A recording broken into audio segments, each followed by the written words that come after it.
Some ijambo ry'Imana Cete Paulo yandikiye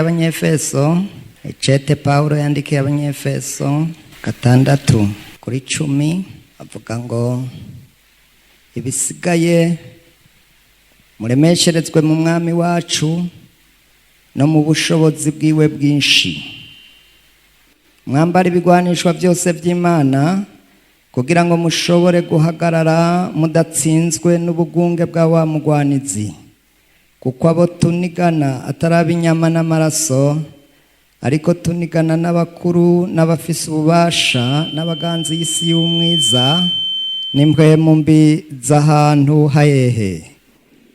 Kubw'ivyo rero niryo mfise, kubw'ivyo mwabira ibigwanishwa byose by'Imana kugira ngo mushobore kudatsindwa ku munsi umeze gute. Nyakubahwa Yesu, turagushimiye kuri Imana yacu, ngiriwe ubuntu n'aba bagiriwe ubuntu, duhagaze imbere yawe. Hezagira ishengero, nanje ntaco ndico, ariko uranshoboza mu izina rya Yesu, amen. N'aya majambo y'Imana, kubw'ivyo niryo ryonyine, mwambare ibigwanishwa byose by'Imana kugira ngo mushobore guhagarara ryari ku munsi mubi. Ngira tuvugane, simvuga iminsi mibi ntikababeko, eka mugabo ngoma mvuga iminsi myiza ku muntu. Mugabo namwe muce mugereranya ku minsi mibi ku muntu. Irabaho kandi iraba ku muntu, ikaba ku rugo rw'umuntu, ikaba no ku gihugu. Umunsi mubi ni mubi, ariko umunsi mwiza muri iki gihe c'iherezo ciza, abantu baryohewe none bafise telefone. Halo, oui hewe uri papa, ego inka yavyaye kandi yavyaye zibiri, n'umunsi mubi. Ewe uwundi sewe wati yavyaye gute, twasanze yivyajije. Amen. Umunsi mwiza uraryoshe. Alo, uri mama yavyaye atinde wa mukobwa wawe kandi yavyaye nk'Abaheburayo kazi, n'umunsi mubi. Simvuze umunsi mubi kuri mwebwe, mugabo umunsi mubi urabaho. Mwambara ibigwanishwa byose by'Imana itanga kugira ngo dushobore guhagarara ryari. Umunsi mubi ni mubi, ntukababeko. Paulo rero yandikira aba Banyefeso arababwira hari aho badibama, bakadibama. Paulo yari yaritegereje abasirikare bamucunze, batamuhoye ubwicanyi, batamuhoye ubusuma, batamuhoye viole ewe bamuhoye agakiza, agira tuzanira agakiza. Ewe kera wewe na jewe Bibiliya ivuga ngo twara abanyamahanga, mugabo uyu Paulo ndamukunda jewe, yarakoze ati ko mukanse ndakajabukanye, none ntiwashikiriwe. Uyu Paulo atarandikira aba Banyefeso arabitegereza, yari yarabonye umusirikare ngana yambara inkofero. Mugabo umusirikare usanga yambaye inkofero, yambaye ishati, agashirako n'umusipi, akambara neza, akaca bafise inkoho akayigumya. Kandi nejo wundi ukabona umusirikare ashize inkoho hasi, uravuga utunduri uri pirate. Umusirikare ntashira inkoho hasi. Mwambare. Ni Paulo arabibutsa ati hewe ndumva ivyo murimwo, ndumva ko mudibamye naho izuba ryaka, ndumva ko muryohewe, iminsi mikuru ari myinshi, mukibagira. Mwambare kuko ejo harashobora iminsi mibi kuza, niko yaciye abandikira Pawulo. Iminsi mibi irabaho, umunsi mubi urabaho. Mugabo navuze tuvugana umunsi mwiza. Dusome Samueli wa mbere 15 duhere kuri 22. Maze Samueli aramwishura ati, mbega Uhoraho ahimbagwa n'ibimazi vyoswa n'ibindi bimazi gusumba umwumviye. Erega kumvira gusumba ibimazi no kuyoboka gusumba ibinure vy'imfizi z'intama. Kuko ubugararije arico kimwe n'icaha c'ubupfumu, kandi kuba ntagondwa ni kimwe no gusenga ibishushanyo n'ibigirwamana. 29. Erega inyenkomezi y'Abisirayeli ntibesha kandi ntirimbura, kuko atari umuntu ngo igire gute. 17:31. Dawidi yica Goliyati. Bumvise amajambo Dawidi avuga, bayashengerana kwa Sawuli. Araheza aramuhamagaza.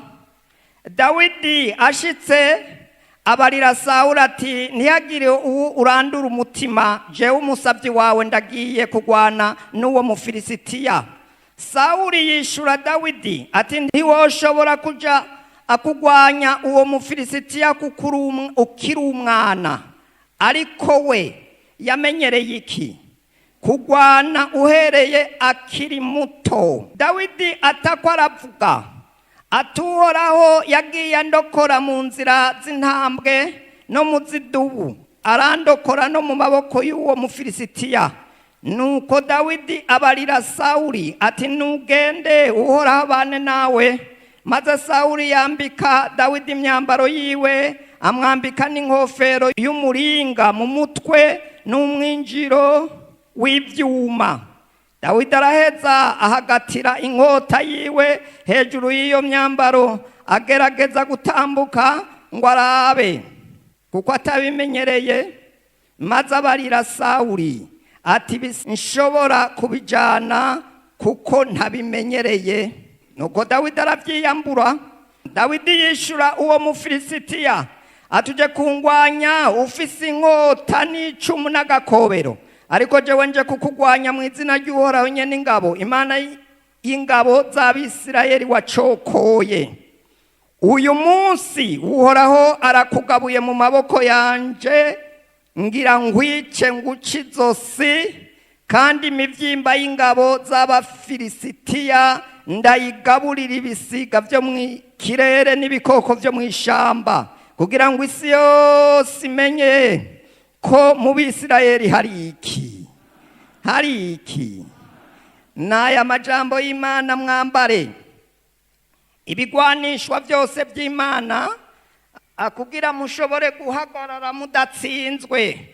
Muribuka iyi nkuru murayizi, niryo jambo ryabaye rinini muri jewe. Ndazi ko muyizi kundusha, mwarabisomye murandusha, mugabo niryo nahawe. Dawidi muramuzi, igihugu ca Isirayeli, umwami wa mbere ni Sawuli. Sawuli rero Imana iramutonesha, imuha igikorwa, iramubwira itewe, ndaguhaye iki gikorwa, ndakwinginze ugende umaririkanye wice Abamaleki, ubice. Nawe ati neza cyane. Arirukanga kugwana, yari umuhizi Sawuli.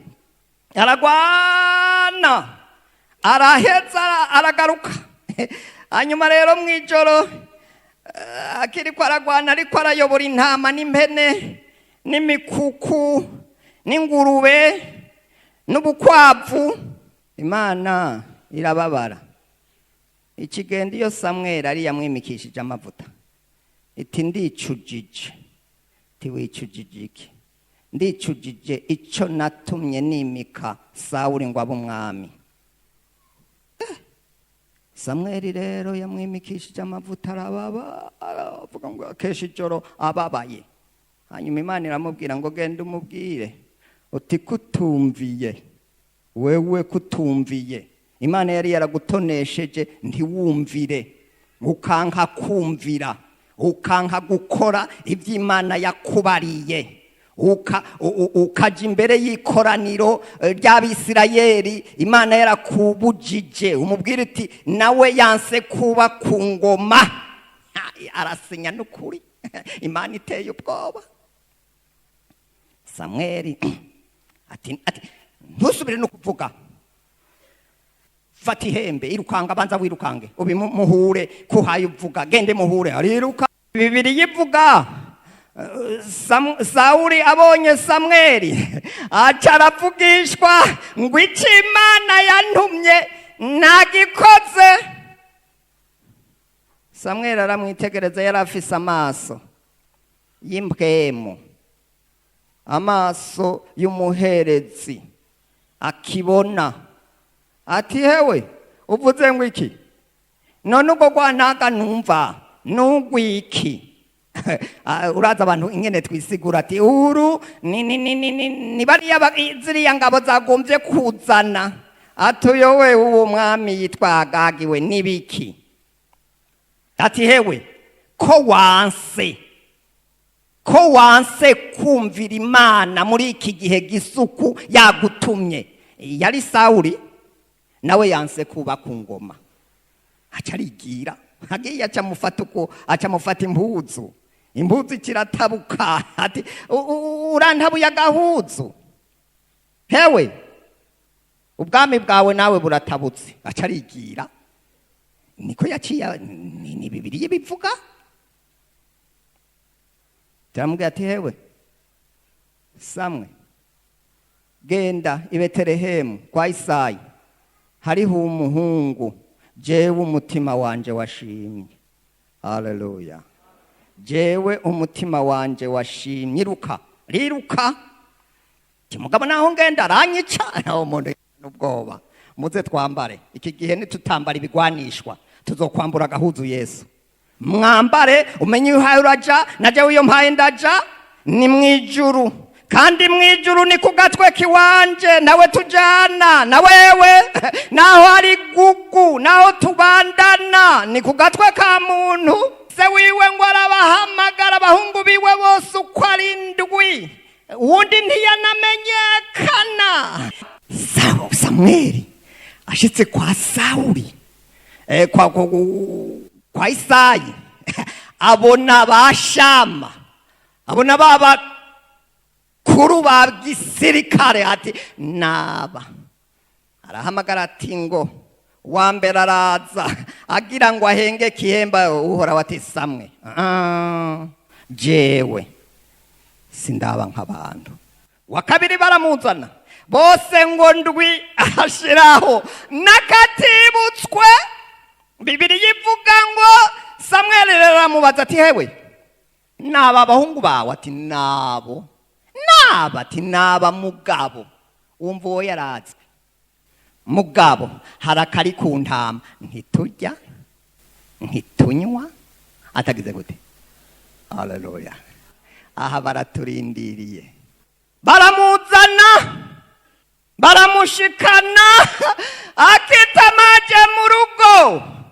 Mpwemu yaracabwira Samweli ati wa wundi nuyo, haguruka. Aca musuka kwa mavuta.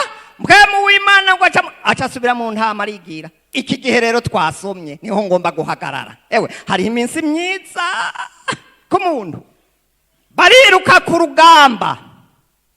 Isirayeli itonda urugamba, imara iminsi iri ku rugamba. Se wa Dawidi, Bibiliya itubwira ngo acaramuhamagaza ati ngo hano ndagutume twari impamba, mwarahasomye, unshirire bakuru bawe bari ku rugamba. Arirukanga, intama ngo zisigaranye uwundi, ariruka asanga aho babikije ibikoresho bitaja ku rugamba. Acashiraho ryatu, inzamuzi, rasiyo, ariruka no ku rugamba. Ashitse ku rugamba, abona abasirikare bose ba Isirayeli barahagaze bafyuye amaso. Ashitse muri bo, Bibiliya itubwira ngo baca babona Umufilisitiya akomeye, yambaye ibigwanishwa, ahindisha agashitsi bose, ari ariyamamura. Hanyuma rero aza yumva avuze ngo hewe nimurungike umuntu aze twimarire, jewe ninamwica muca mubabaja, namwe nimwabikora gutyo mukanyica tubabaja kaba karamunyengeteye. Mana ya Isirayeli iracokogwa. Iryo niryo ntiwopfuma wambara ubusa bakagukerera izosi. Mugabo no munsi niko biri. Dawidi ati ivyo bavuze ni ati hora ntibakumve. Abasirikare bagiye ku rugamba, umukuru w'ingabo arabazungurukamwo, kandi ntabazungurukamwo ngo arabe ingene bambaye, arabazungurukamwo akaraba mu maso habo ubwoba bwabo. Ugahura bamwe bariko babiricuya kuzuru, ati uyu mugabo ntaza ku rugamba ntabishobora, ahava arasa abandi bakirasa ku mano kubera batinyiki. Urugamba Dawidi yumva bariko baravuga, ahejeje kuramutsa bakuru we, bariko baravuga ngo uwo mwica, uwo kwica ujya mu Filisitiya yoca umukwe w'umwami. Dawidi ati merci. None ati ndaryohewe, ati subiramwo twumve ivyo muvuze, ndaza amanyama yawe nta soni, bwa butama bwa so. Ati hari icyo mvuze. Aca agenda hirya ati uwo mwica bawumukorera iki? Ati nibaza ko yaciye avuga ati je ndabishoboye. Bibiliya ivuga ngo baca mushengera nahe, hahandi twasoma rero. Ashitseyo Sawuli aramwitegereza, amwitegereje ati ni wewe? Naho ngo yari umusore wakaranga w'inzobe nziza. Ati wewe? Ati jewe. Wewe? Ati jewe. Wo mwica? Ati ndabishoboye. Atambara arambara ati hirya yejo nzobekwa, kuko zari impuzu ziki z'umwami. Erega tuzoja mu ijuru, haraho ukumbura mu ijuru kumva uti imbere n'itiro ndarihevye ngo banyage nabi wacu. Dawidi rero acariyukanga, aravuga abwira umwami ati ndakwinginze ntabyo noshobora. Ariruka kugwana, ngo aca ku mugezi Era, niko Bibiliya ivuga, atora amabuye ariruka. Uwundi nawe ariruka, ariko ariruka akibaza ngo umuhigi burya umuntu aragira intama anigana niki, ariko ariyubisha. Mugabo ariko ajiyari acararirekura, arekura ibuye, bica birajyana nawe rinega kuri Sawuli hehe mu gahanga, caratemba. Baramushikiriye, wumve amushikiriye nta nkota yari afise, niko Bibiliya ivuga. Aca mu kizosi amwatsa inkota yiwe, ijambo ngiri aca yindukirira Abisirayeli ati nsinzi niyo uhoraho niyo Abisirayeli. Mwumva yarayishize kuri Dawidi. No munsi urasenga umunsi umwe ukajira muri publicity senga decuru turwajuru yo byahe wewe ni Yesu agusengera. Dawidi baca bariruka baragwana baraheza, baca baratanga, basanga sinzi ko amatelefone yariho. Ingorane z'umuntu, hari aho ugenda ku rugamba ukaca usanga intambara zashusha no muhira.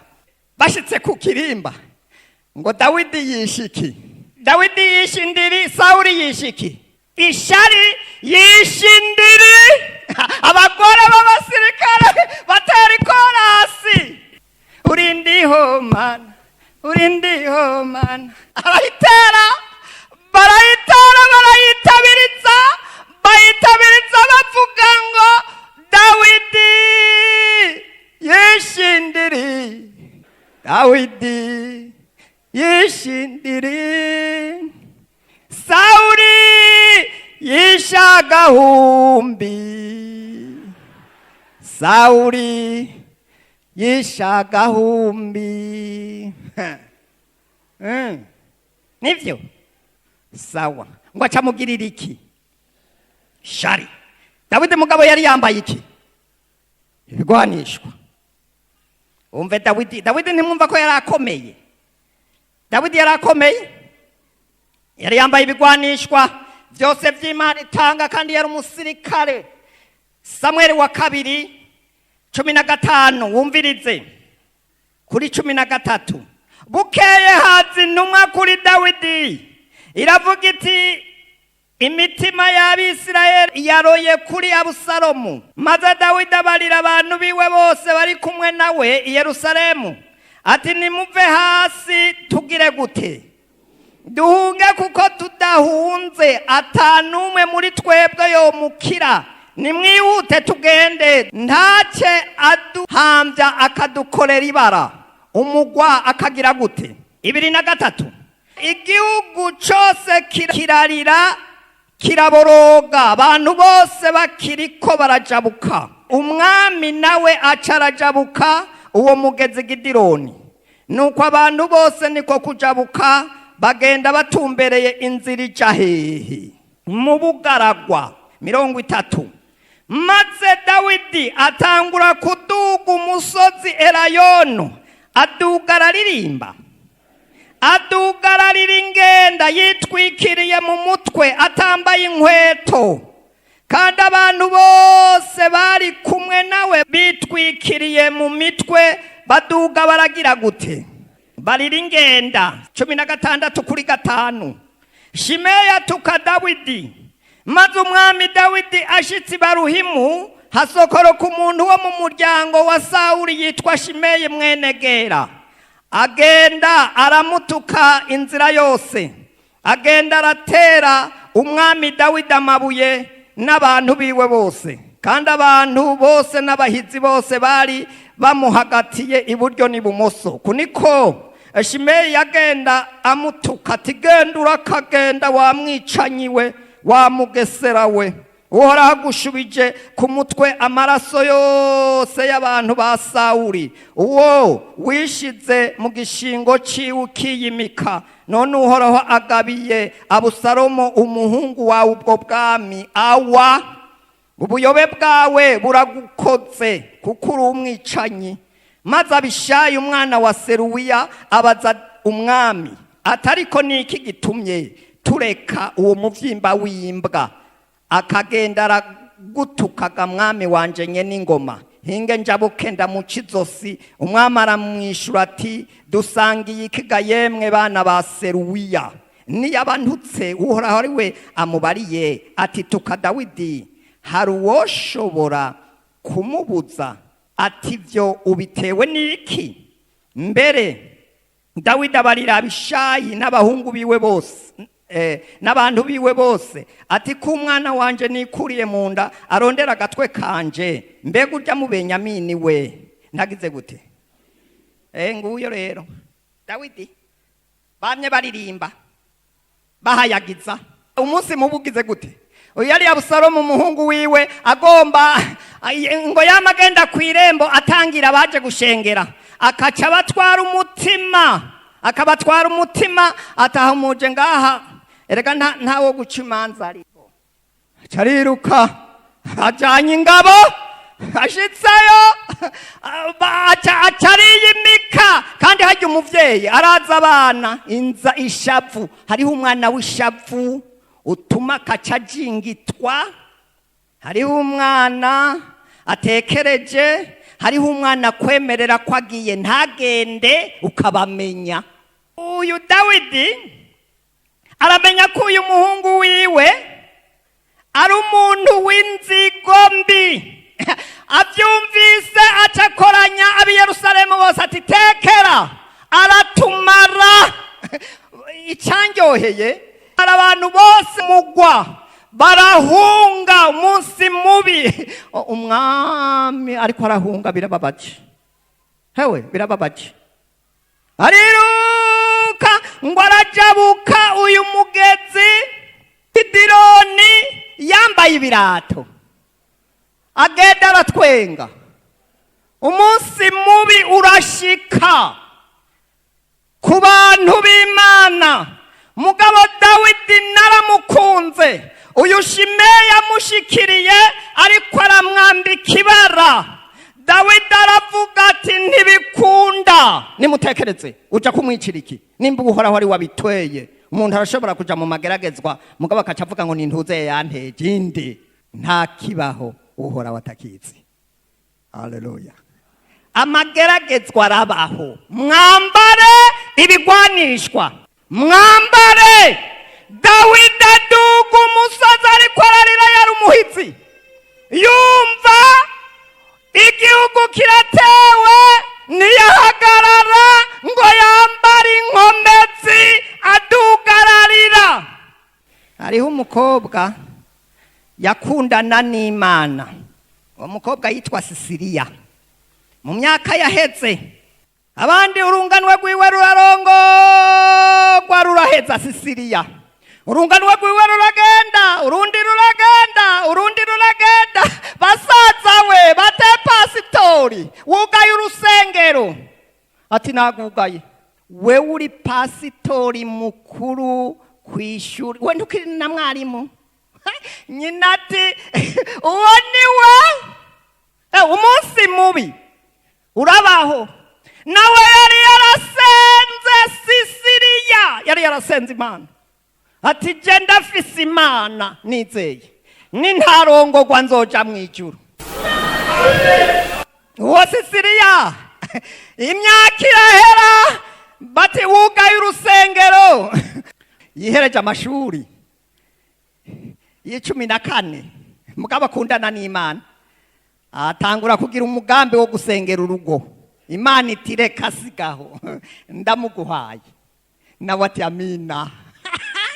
Urugo umuntu ejo azotera korasi kuwa Mungu, unyaruka uzinduka niwe.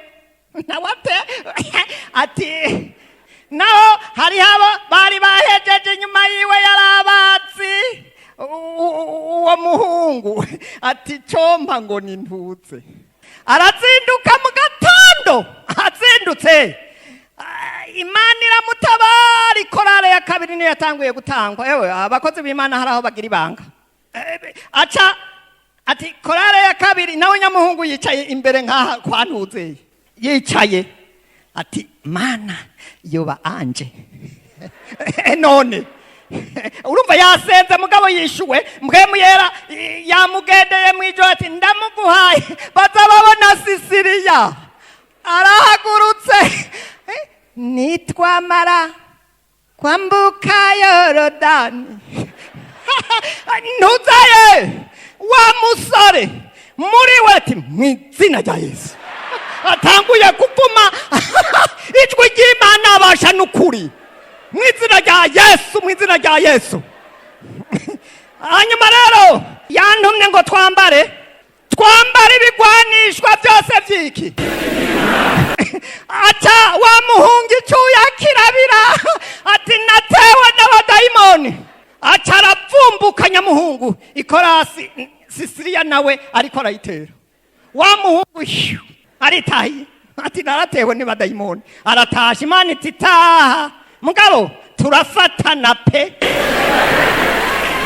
Ariruka ashitse muhira kuri ishati. Imana turakora ishati. Ndakumugaza. Hoci genda subirayo. Acarambara mara. Imana ndisa na jewe canke na wewe. Ariruka na mu rusengero acagenda kwicara inyuma. Bati ko wicaye inyuma. Ati kandi wewe umviriza, uno munsi uramubaza wanse ndakwica. Acaragenda kwa Sisiriya barasohotse. Nge mvugane n'uyu tuzinanye. Murabe inge naramutsa Sisiriya jewe. Ni sawa? Urakomeye. Nagomba tuzobane. Sisiriya ati mw'izina rya Yesu. Wa muhunga baratasheka. Ati amina. Arankemeya. Jewe ndi gisigo. Ndabadayimoni. Sisiriya ati jesi nkina n'abana. Jahiyo. Ashitse muhira. Imana urazi ikuri ikinuma. Iramurya ibinuma. Atumviriza. Ku munsi wa gatanu musanga muhira, uzosanga ariko arakubura uzomusangaho. Kandi mwicare ni uzotwara. Sisiriya yubaha imana. Aca aragenda kuwa gatanu. Sisira nawe yari agafise hehe. Imana yari yaramubwiye ati ntuzopfa udakikiye. Inge rero baca bagira mariage. Bibi. Mu rugo gwizaga. Mugabo ati uwo munsi ati rero tugenda tuzobivuga. Ucugende wibwire mama wawe nanje ndabibwira mama na ba papa ubivuge tunyarutse je ntangorane. Niyo hiyo sino. Hanyuma aragendaga. Acabwira nyina Emma naronse waronse ki umufiyanse ati wewe waronse umufiyanse ateko naronse kandi narasenze ninde gada uramuzima muze twambare basha ibigwanishwe iminsi ni mibi ati ni kwana kanyina ati subiramo twumve ni kwande kwanaka ntawuzi ni warushikamwo nimba zoba nyoko bukwe n'igituntu ati nzorubamwo ndafise ibigwanishwa ntagize mariage nayi nka hari havutse izi hariho umunsi ubukeye yari yavutse nyina bukwe ati sisi tisa mwana atesa bwe mama ngwa hano nguje kuvoma aca aragenda haheze iminsi indwi zibiri avuye mu nkinga ati ho uje kuvoma nanje ngiye kwahira utwatsi harya atekome ndiko ndavuga kwambara ibigwanishwa vyose vy'Imana itanga bajana na inabukwe atwaye indobo inabukwe acarakata ati jewe ngiye kwahira hahepfo utwatsi acarakata acasubiraho inyana ziri inyana yarayivutse ewe inabukwe yarakomeye arayinika umukecuru yatuziye mu rugo ndabe ko yorupfamwo yanyana arayica kagakobwa je ndumuke kagiye kuvoma inyana yagize gute yakase aca mu kigo aza kwica inyana y'inabukwe ariruka kagakobwa kaca karaza n'indobo araba kaja gakizwa kaka nuvo Mariya Yesu mwami wanje ninkubona nzoririmba aca sanga aho ziryama imwe amaguru ari hejuru aca suka hasi amazi arayashira hasi Yesu ni wewe ibi nibikibi aca arapfukama arasenga arayubararako arubarara kuri ya nyana Yesu ntabara Yesu inabukwe acazana ubwatsi murantunga ngomba mvuge nka ruguru ugwambukwe acasanga aho sisi yari washanowe ni Yesu kagakobwa kaguma kuri ya nyana wari umunsi mwiza Yesu wawe acagenda kw'irembo basi arenganye porotayi ahamagaye iki amakungu abantu barashwa baduka baca basanga Sisiri ariko araga Yesu urugo rwuzuye yanyana ngo ba yanyana irabira ikiravyuka Sisiri yaca afata amazi araziha abantu bari ngaho mu rugo araziha araheza yarafise ambasade yiwe aca yiruka gushima Imana agishitse mu nzu nyina abadayimoni baramufata inabukwe nije nayishe nagomba kamvire mu rugo iryo shano kagakecuru abadayimoni bamukubita hasi abantu bamwe bariruka abandi bati vyoga nibiki ewe hari umunsi mubi kagakobwa kaca kava mu nzu bavuga ikinduru gasanga inabukwe ariko atamaguru niki n'amaboko gasimbira kuri bati mu izina rya Yesu mwabisigo mwe mwampwemo mbimwe turasaba dayimoni ku muvyeyi wacu. Abantu bamwe baca bariruka aho yazanye igikwembe yamushizeko. Wobikora muri iyi minsi za WhatsApp ntizokwandikwa. arasenga bamwe bariruka abandi baguma bemye abandi ati mfata amaguru none yari yagwaye. Bandi birutse guhamagara umugabo ati hewe wa mugore wawe yishinyana mwambare. Arasenga umugabo acaza atakibasha avuye ku ishure atakibasha asanga wa mukobwa ariko arasenga. Nibiki ati ruka ngo uhamagare mwarimu mama aragwaye. Iruka mwambare ibigwanishwa. Iruka mwarimu acashika kagakobwa kaca karigira. Igikorwa nicari giheze. Mwarimu asigara ko arasenga. Inabukwa avuga vya bindi nyene yabigize. Mu myaka ya 94 batubwiye yuko baririmbana muri korari bose. Haleluya. Mwambara ibigwanishwa byose by'Imana kugira mushobore guhagarara.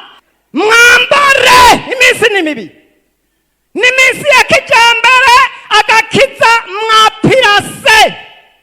Iminsi ni mibi. Mwambara ibigwanishwa byitwa gusenga, ibigwanishwa kugira ngo duhagarare. Ejo nimwahagarara muzosita ibije kubasita. Mwambara ibigwanishwa byose byiki by'Imana kugira ngo mushobore guhagarara ryari. Ubutumwa bwiza uko bwanditswe na Luka 11:21 havuga ngo umuntu w'inkomezi afise ibigwanishwa iyo ateramiye urugo rwiwe ibintu bigira gute? Biba amahoro. Ariko umurusha inkomezi iyo aramutse amuteye akamunesha amwaka ibyo yaragwanisha byose yari yizigiye, akanyaga ibintu byiwe akagira gute? Akabinyaga. Mwambare. Umuntu w'inkomezi iyo yambaye ibigwanishwa urugo rwiwe araruteramira. Muri ivyo yavuze ngo teramira ubugingo. Harageze ryari? Harageze. Mwambare. Imyaka yaheze siyo yuno munsi. Umukizwa wa mbere wa kera akijijwe ntiyacokora mwene se, ntiyanegura mwene se, ntiyavuga mwene se. Mugabo uno munsi minsi mibi harageze. Mwambare. Iyo umuntu afise ibigwanishwa byiwe iyo umwasaje aramunesha. Naya majambo. Mwambare. Harageze ko twambara. We watakaje. Hari ingabire nyinshi watakaje. Hari ibyo wanyegeje. Hari ibyo wazitse. Harageze. Haraje ibihe byo gusevya. Ibihe byo gusevya umukristo nutari we birinjiye. Nje kukwibutsa waratakaje. Hari ibyo wari ufise. Baririmbyi nkanje mwaratakaje akanovera. Badayimoni barinjira. Mwambare kugira ngo mushobore guhagarara ku munsi mubi. Hari iminsi mibi. Badayimoni bafise uburyo bwo kugwanya ishengero. Harageze mwagwaruka mukiri bato guteramira ishengero.